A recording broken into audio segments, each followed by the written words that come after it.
ಶೂಟೌಟ್ನಲ್ಲಿ ಮೂವರು ಬೇಟೆಗಾರರ ಸಾವು, ತಡರಾತ್ರಿ ಕಳ್ಳ ಬೇಟೆಗಾರರ ಮೇಲೆ ಗುಂಡಿನ ದಾಳಿ. ಜಿಲ್ಲೆಯ ಹನೂರು ಕಾವೇರಿ ಅಭಯಾರಣ್ಯದಲ್ಲಿ ಎನ್ಕೌಂಟರ್, ಅಕ್ರಮ ಬೇಟೆ ವೇಳೆ ಗುಂಡಿನ ದಾಳಿ, 3 ಮಂದಿ ಮೃತ್ಯು. ಚಾಮರಾಜನಗರ ಜಿಲ್ಲೆಯ ಹನೂರು ತಾಲೂಕಿನ ಕಾವೇರಿ ವನ್ಯಜೀವಿ ಧಾಮದ ಹೊಳೆಬುರಿ ದಟ್ಟಿ ಅರಣ್ಯ ಪ್ರದೇಶದಲ್ಲಿ ಗುಂಡಿನ ದಾಳಿ ನಡೆದು 3 ಮಂದಿ ಮೃತಪಟ್ಟಿದ್ದಾರೆ.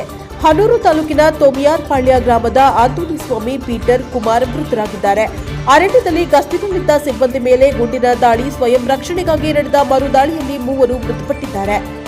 ಪಶುಸಂಗೋಪನೆ ಮತ್ತು ರೇಷ್ಮೆ ಇಲಾಖೆ ಸಚಿವ ಸಿ. ಪುಟ್ಟರಂಗಶೆಟ್ಟಿ ಸುದ್ದಿಗಾರರೊಂದಿಗೆ ಮಾತನಾಡಿ, ಜಿಲ್ಲೆಯ ಹನೂರು ಕಾವೇರಿ ಅಭಯಾರಣ್ಯದಲ್ಲಿ ಎನ್ಕೌಂಟರ್ ನಡೆದಿದ್ದು 3 ಮಂದಿ ಮೃತಪಟ್ಟಿರುವ ವಿಷಯ ತಿಳಿದು ಬಂದಿದೆ.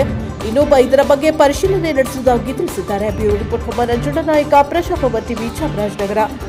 ಫೋನ್ ಮಾಡಿದ್ದು ಅವರು 4 ಜನ ಭೇಟಿಗೆ ಹೋಗಿದ್ರು. ಮಾಂಸ ಹಾಕಿದ್ದಲ್ಲಿ ನಾವು ಅಟ್ಯಾಕ್ ಮಾಡಿದ್ವಿ ಬೆಳಗಿನ 5:20 ಆಗ ಅವರು ನಮ್ಮ ಮೇಲೆ ಗನ್ನ ಮಾಡಿದ್ರು. ಆಗ ಏನೋ ಶೂಟ್ ಮಾಡಿದ್ವಿ ಅಂತ ಹೇಳಿದ್ರು.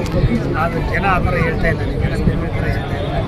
ಪರಿಶೀಲನೆ ಮಾಡಿ ಸತ್ಯಾಸತ್ಯತೆ ಗೊತ್ತಾದ ಮೇಲೆ ಅಂದ್ರೆ ಬೇಕು ಅಂತ ಏನಾರು ಇದು ದಾಳಿ ಆಗಿದೆ ಅರಣ್ಯ ಇದಕ್ಕೆ ಹೆಂಗೆ ಹೇಳೋಕ್ಕಾಯ್ತು, ನಾನು ಪರಿಶೀಲನೆ ಮಾಡಬೇಕು ಅನ್ನೋ ಹಿಂದೆ ಒಂದು ಸ್ವಲ್ಪ ಪಾಲಾದ್ರು ಸುಮಾರು ಕಡೆ ಅಷ್ಟೆಲ್ಲ ಸುಮಾರು ಕಡೆ ಆಗಿದ್ದಾವೆ. ಇಲ್ಲಿ ಆ ಥರ ಆವತ್ತಿನ ಕಾಲ ಪರಿಸ್ಥಿತಿ ಅಂತ ಯಾಕೆ ಅವ್ರು ಹೊಡೆದ್ರು, ಈಗಿನ ಪರಿಸ್ಥಿತಿ ಯಾವ ಥರ ಹೊಡೆದಾರೆ ಪರಿಶೀಲನೆ ಮಾಡ್ಬೋದು. ಈಗ ಅವರು ಮತ್ತೆ ಕಚೇರಿ ಮೇಲೆ ದಾಳಿ ಮಾಡಿದ್ದಾರೆ. DRF ಆಫೀಸ್ನೆಲ್ಲ ಧ್ವಂಸ ಮಾಡಿದ್ದಾರೆ. ಜನಗಳಿಗೆ ಇಲ್ಲ ಮಕ್ಕಳು 4 ಜನ ಸಾವಾಗಿದ್ದಾರೆ ಇದ್ದದೆ. ಹಾಗಾದ್ರೆ ನಮ್ಮ ಮನುಷ್ಯರು ಪ್ರಾಣಿಗಿಂತ ಕಡೆಯಾದ ಮಾಡ್ತಾ ಇದ್ದಾರೆ. ಅರಣ್ಯದಲ್ಲಿ ಒಂದು ರೀತಿ ಗುಂಡಿನ ಸದ್ದು ನಿಂತಿದ್ದು ಸರ್, ಬಹಳ ವರ್ಷಗಳ ಬಳಿಕ ಮತ್ತೆ ಇದಾಗಿದೆ. ನಾನು ಹೇಳಿದ್ನಲ್ಲ 5:20 ಆಗಿದೆ. 5:20 ಬೆಳಕಾಗಿರ್ತದೆ ನನ್ನ ಪ್ರಕಾರ. ನಾನು ವಾಕ್ ಮಾಡಕ್ಕೆ ಹೋಗಿದ್ದೆ ಅಂತ ಕಥೆ ಸರ್. ಇದ್ರ ಬಿಟ್ಟು ಹೊರತುಪಡಿಸಿದಂತೆ RSSನ ಸರ್ಕಾರ ಟಾರ್ಗೆಟ್ ಮಾಡ್ತಾ ಇದೆಯಾ ಅಂತ ಒಂದು ಆರೋಪ ಕೇಳಿಬಂದಿದೆ ಸರ್. ಹೊಸ ವಿಧೇಯಕವನ್ನು ಕೂಡ ತರ ಪ್ಲಾನ್ ಮಾಡ್ತಾ ಇದ್ದೀರಾ ನೀವು? ನಮ್ಮ ಹೋಮ್ ಮಿನಿಸ್ಟರ್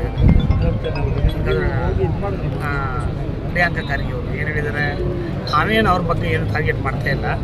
ಕಾನೂನು ಪ್ರಕಾರ ಯಾವುದೇ ಒಂದು ಸಂಘ ಅಂದಮೇಲೆ ಅಥವಾ ಸಂಸ್ಥೆ ರಿಜಿಸ್ಟರ್ಡ್ ಅಲ್ಲ, ಬಟ್ RS ರಿಜಿಸ್ಟರ್ ಅಲ್ಲ. ಹಾಗಾಗಿ ಅದು ನಡ್ಕೊಳ್ತಂಥ ರೀತಿ ಬಗ್ಗೆ ಅವ್ರು ಹೇಳ್ತಾರೆ. ನೋಡೋಣ, ರಿಜಿಸ್ಟರ್ ಆಗಬೇಕು ಅಂತ ರಿಜಿಸ್ಟರ್ ಆಗಬೇಡುವ. ರಿಜಿಸ್ಟರ್ ಆಗಿರೋ ತನಕ ಮಾನ್ಯತೆ ಕೊಡೋದು. ರಿಜಿಸ್ಟ್ರಿ ಆಗಿದ್ರು ಸಿಕ್ಕಾಪಟ್ಟೆ ಹೆಂಗೆ ಮಾನ್ಯತೆ ಕೊಡ್ತಾರೆ? ಹಿಂದಿನಿಂದ ಹಿಂಗೆ ಬಂದ್ಬಿಟ್ಟಿದೆ ಸರ್. ಹಿಂದೆ ಆದರೆ ಕಾಲಕ್ಕೆ ತಗ ಹಿಂದಿಂದ ನಾವು ಈಗ ಇದ್ದವ ಬದಲಾಗಿದೆ, ಕಾಲ ಬದಲಾಗಿದೆ, ಈಗ ಬದಲಾಗಬೇಕು ಸರ್. ವಿಜಯೇಂದ್ರ ಹೇಳ್ತಾರೆ, ಕಾನೂನು ತರೋ ಬದಲು ನಿಮಗೆ ತಾಕತ್ತಿದ್ರೆ RSSನ ಬ್ಯಾನ್ ಮಾಡಿ ಅಂತ ಸವಾಲಾಗ್ತಾರೆ ಸರ್. ಹೇಳೋಕ್ಕಾಗಲ್ಲ, ಕಾಲ ಬಂದರೆ ಬ್ಯಾನ್ ಆಗಬಹುದು.